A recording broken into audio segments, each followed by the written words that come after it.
Bismillahirrahmanirrahim. Assalamualaikum warahmatullahi wabarakatuh.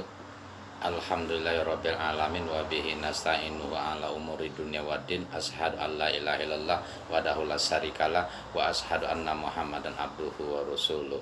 Allahumma shalli wa sallim wa barik ala nabiyyina Muhammadin wa ala alihi wa sahbihi ajmain. Rabbi shrahli sadri wa yassir li amri wahlul 'uqdatam min lisani yafqahu qawli. Amma ba'du. Yang saya muliakan sahabat seiman dimanapun kita berada, bersyukur dalam kesempatan ini dengan mengucapkan alhamdulillahirabbil alamin atas limpahan rahmat, taufik dan hidayahnya. Kita masih diberikan kesempatan oleh Allah Subhanahu wa taala menikmati hidup, diberikan umur yang sehat. Mudah-mudahan dengan umur yang masih diberikan kepada kita, dengan nikmat sehat ini, kita tetap menjalankan perintah Allah Subhanahu wa taala sebagaimana ibadah yang diperintahkannya. Sebagaimana Allah Subhanahu wa taala berfirman, "Wa ma khalaqtul jinna wal insa illa liya'budun." Tidaklah diciptakan kita ini manusia dan jin kecuali untuk beribadah kepada Allah Subhanahu wa taala. Bersyukur kita, berselawat kita kepada baginda Rasulullah sallallahu alaihi wasallam dengan lafaz Allahumma shalli ala sayyidina Muhammad wa ala ali sayyidina Muhammad. Mudah-mudahan kita menjadi umat yang terpilih, mendapatkan syafaatnya nanti di yaumil akhir. Amin Allahumma amin. Sahabat seiman, dalam kesempatan yang berbahagia ini izinkanlah saya menyampaikan dan membacakan surat At-Mudaththir ayat 42 yang berbunyi, a'udzubillahi minasyaitonirrajim, bismillahirrahmanirrahim. Ma salakakum fis saqar qalu lam naku minal musallin. Ditafsirkan bahwa penduduk penghuni neraka dan penghuni surga itu bersebelahan. Penghuni surga berada di sebelah kanan dan penghuni neraka berada di sebelah kiri. Penghuni surga bertanya kepada penghuni neraka, masalah kakum pisakor, apa yang menyebabkan kalian masuk neraka sakor itu? Dan mereka menjawab, qululam nakum naminal musallin. Dahulu ketika kami hidup di dunia, kami enggan melaksanakan sholat, kami malas, bahkan kami seringlah tidak melaksanakan sholat, kami melalaikan perintah sholat. Maka sahabat seiman, mari kita jaga sholat. Jaga sholat kita, perhatikanlah keluarga kita, istri kita, anak-anak kita, orang tua kita, mertua kita. Manakala mereka tidak sholat, lalai, meremehkan, telat, maka ingatkan kewajiban kita untuk mengingatkan.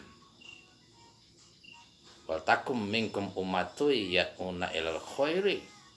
Hendaknya ada, kata Allah, segolongan atau seseorang minimal di antara kalian yang menyeru pada kebajikan, memerintahkan untuk yang ma'ruf dan mencegah yang mungkar, sehingga pada akhirnya kita termasuk orang yang beruntung. Saling mengingatkan, jangan saling tidak peduli atau masa bodoh terhadap anak kita. Sayangkah kita terhadap anak kita? Akhir balik wajib mereka melaksanakan sholat. Wajiban kita sebagai orang tua mengingatkan, terlepas mereka melaksanakan atau belum, kita sudah setiap saat, setiap jam sholat tiba, ingatkanlah anak-anak kita, istri kita, keluarga kita, ataupun siapa saja sahabat terdekat kita, agar tidak melalaikan sholat.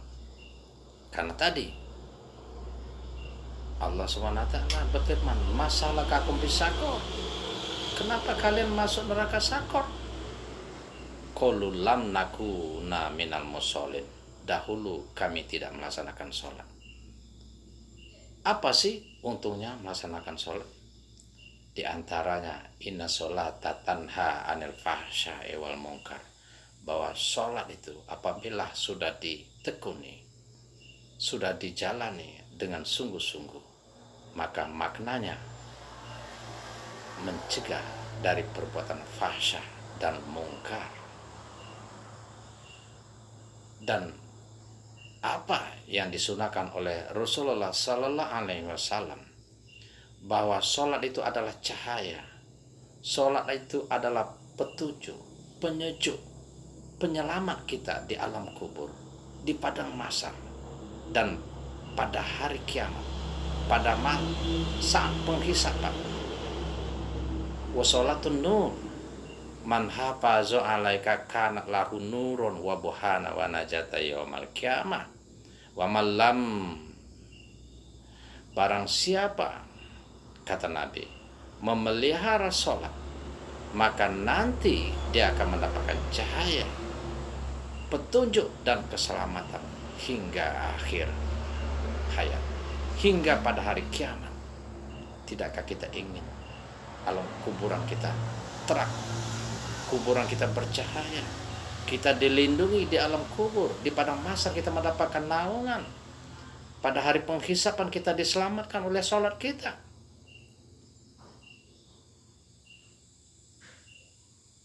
Mari sahabat, dalam kesempatan yang singkat ini, jadikanlah diri kita sempurna dengan menjaga sholat.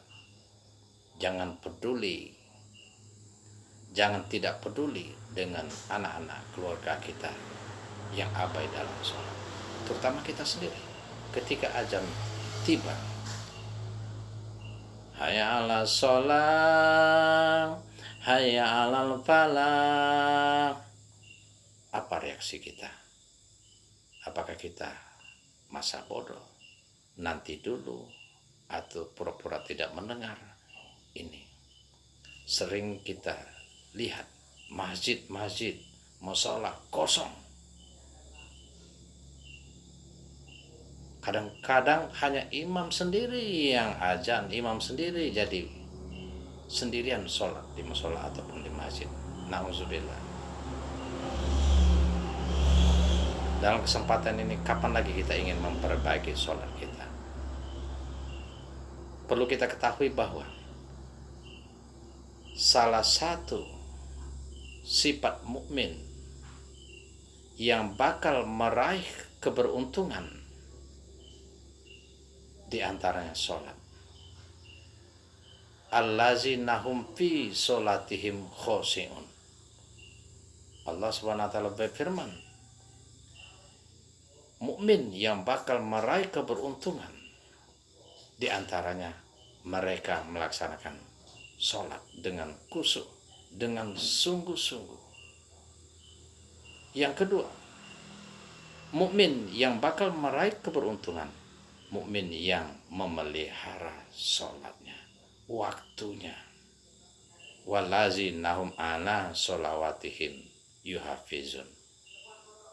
Ulaika humul warisun, dan mereka akan mewarisi allazina yarisunal firdaus hum fiha kholidun, dan mereka akan mewarisi surga terbaik, yakni surga firdaus, dan kekal di dalamnya.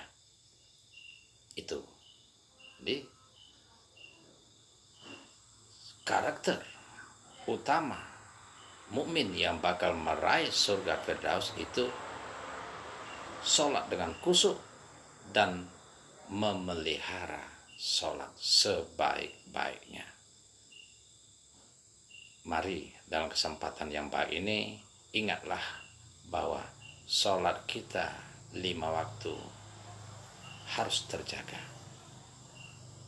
Apa yang akan kita bawa di hadapan Allah Subhanahu wa taala kalau hanya sholat yang diwajibkan tidak kita laksanakan dengan khusyuk dan tertib? Malu kita akan kembali kepadanya. Summa yumitukum summa yuhikum summa ilaihi turja'un. Bahwa kita ini akan dihidupkan, dimatikan, dan dikembalikan kepada Allah Subhanahu wa taala, dihadapkan kepadanya untuk dimintai pertanggungjawaban. Demikian, wassalamualaikum warahmatullahi wabarakatuh.